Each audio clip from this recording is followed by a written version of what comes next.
mean, afflictions win. Oscar has been given to so many people with diseases, it should wear a hospital gown. I mean, blind, deaf, ALS, cerebral palsy, Alzheimer's, amputee. There's nothing more automatic, well, except if you're mentally challenged in some way. The whole thing is so Hollywood, a room full of know-nothings who call themselves the Academy, making everyone tremble before their judgment, even though their judgment is often terrible and fails the test of time.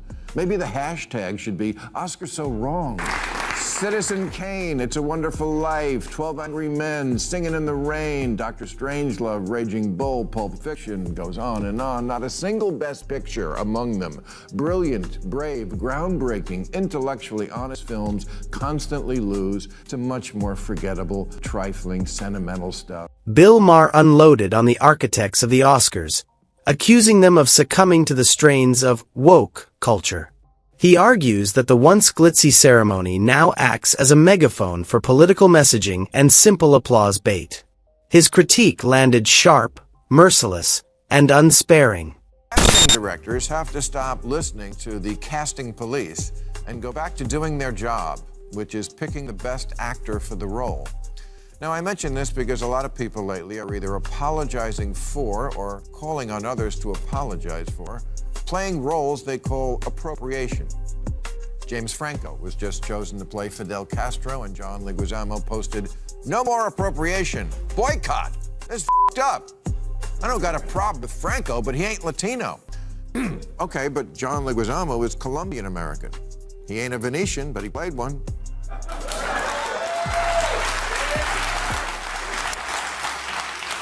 He ain't a French little person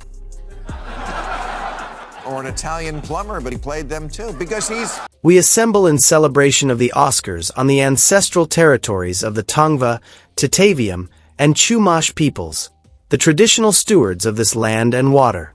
Why the hell do you think people become actors? Because they want to spend their life not being who they are.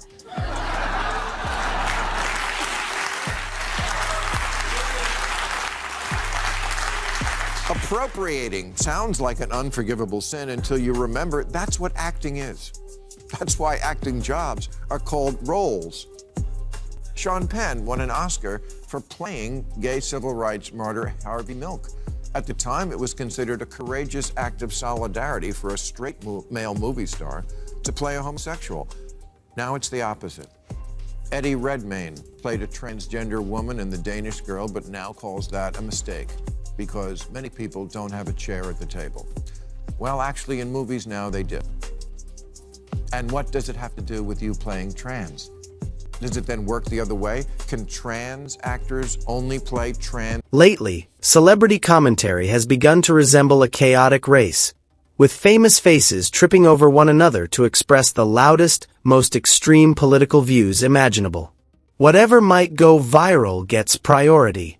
Thoughtful discussion is basically out of fashion. What matters now is attention, applause, and the heady thrill of social media acceptance. In the rush to appear bold or principled, many never pause to evaluate what their words actually convey or whether their arguments hold together at all. Bill Maher, plainly annoyed by the whole circus, is now torching what he sees as apparent hypocrisy.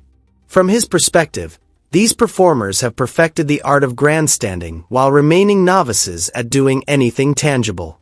Maher advises them to abandon soaring speeches and empty virtue signaling. If the issues they continuously highlight are actually important to them, he argues, they should step away from the spotlight and take meaningful action in the real world, because slogans and stage speeches aren't advocacy. The whole thing is so Hollywood, a room full of know-nothings who call themselves the Academy, making everyone tremble before their judgment, even if their judgment is often terrible and fails the test of time. Maybe the hashtag should be Oscar So Wrong.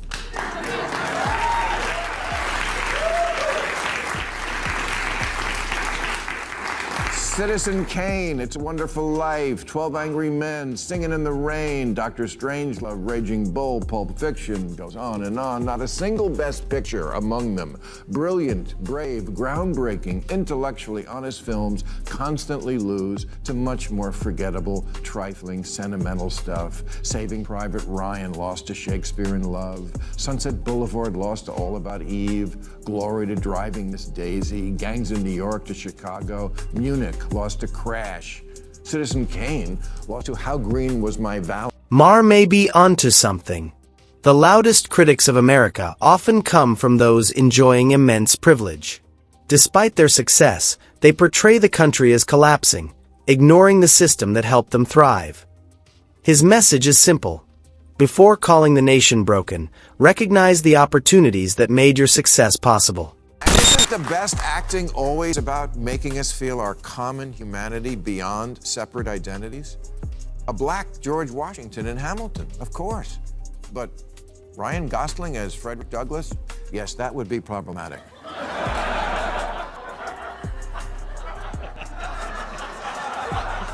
Ditto Shia LaBeouf as Shaft. It's... Maher also sets his sights on the Oscar organizers, accusing them of tying themselves in knots trying to please the loudest voices in the room. In his view, the Academy seems increasingly focused on adding categories and changing rules, not to honor film, but to satisfy ever-watchful cultural critics. To Maher, many of these changes feel awkward, overcomplicated, and disconnected from what average moviegoers actually want. Instead of showcasing compelling storytelling, unforgettable performances, and innovative directing, the qualities that once made the Oscars a true cultural event, the show often drifts into territory that feels heavy, self-important, and oddly joyless. Viewership declines, audiences tune out, yet the organizers continue down the same path. Maher's frustration isn't subtle. From his perspective, the Academy appears more focused on winning approval from a small, vocal group than on entertaining the broader audience that once made Oscar night must-watch television. Why don't we just go by merit and let the best actor win? Which seems like what happened when Ana de Armas just got picked to play Marilyn Monroe, even though she's Cuban with an accent. Hey, maybe she should play Fidel Castro and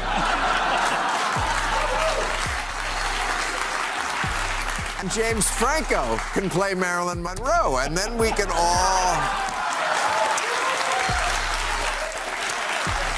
all stay in our lanes. Is that what diversity and inclusion look like now? Everybody's staying in their lane? Lawrence of Arabia was gay. Peter O'Toole wasn't. I can live with that. Because he was so cool, he almost made me gay. Maher makes it clear that these so-called prize categories he lists aren't meant to be taken seriously. They're pure satire.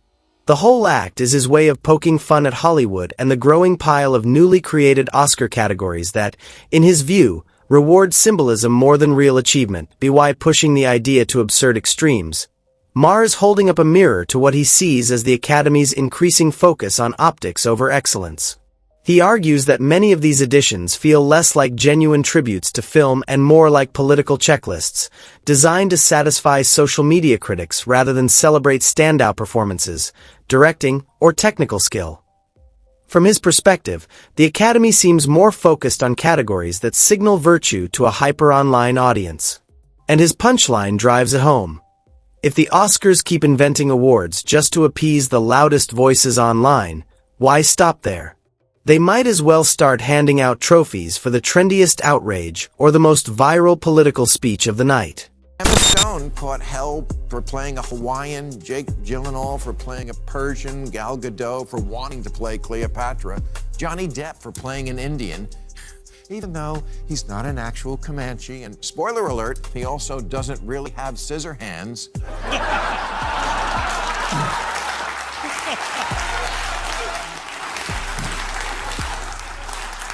And he's not actually a drunken pirate. Okay, bad example.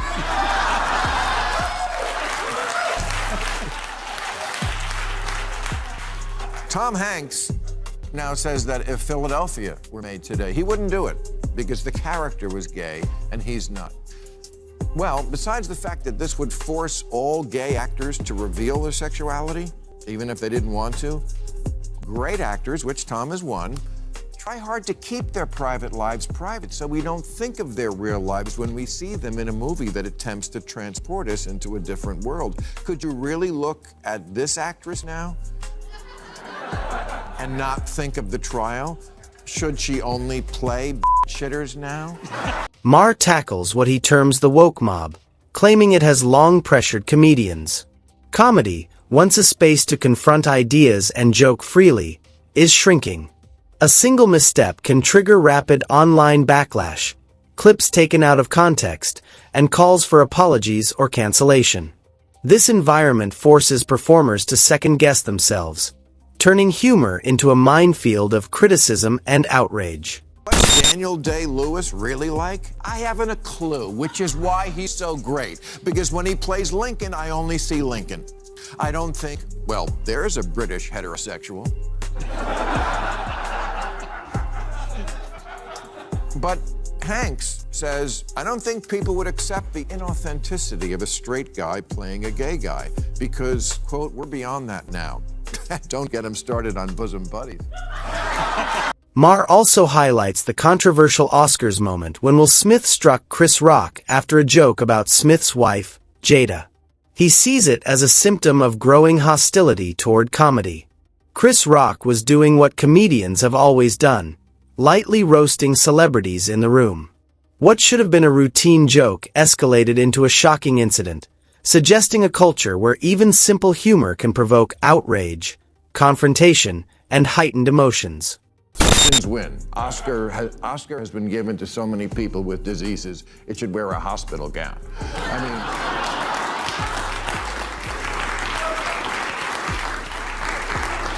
mean, blind, deaf, ALS, cerebral palsy, Alzheimer's, amputee, there's nothing more automatic, well, except if you're mentally challenged in some way.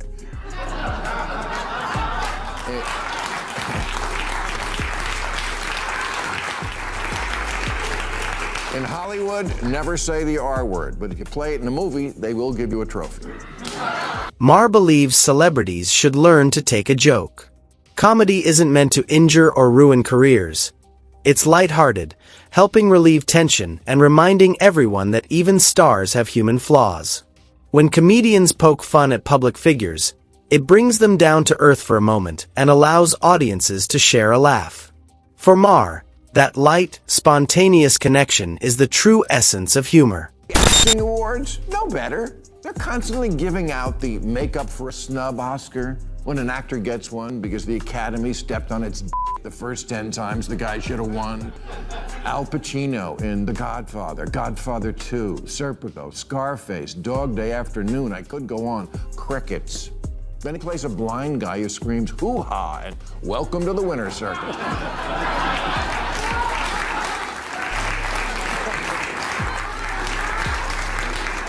It's like honoring Michael Jordan for when he played baseball. Maher calls this a textbook case of the outrage machine.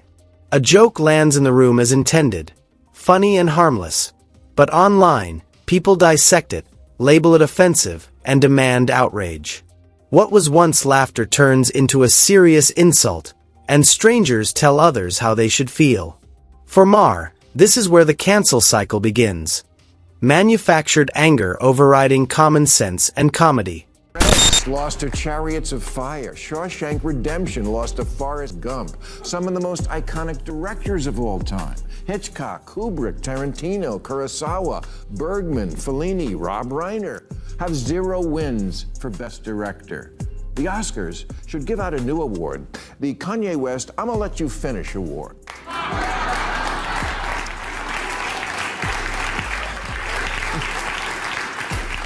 Just put Kanye in the audience every year to jump up and say, I'm gonna let you finish, but Shawshank is one of the greatest movies of all time. In the end, Maher's message is clear. Comedy, culture, and common sense are being squeezed by a world that prioritizes indignation over honesty. From Hollywood adjusting to political pressures to comedians tiptoeing around every joke, entertainment is losing the flexibility that once made it fascinating and surprising. Too many institutions focus on avoiding backlash from the loudest voices online. Maher believes celebrities, fans, and cultural gatekeepers need to restore perspective and a sense of humor. Not every joke is an attack, and not every comment requires a viral reaction. People can't laugh at themselves. Comedy, and the culture around it, will become more rigid, sterile, and joyless. Thanks for watching. Don't forget to like and subscribe for more, and I'll see you in the next video.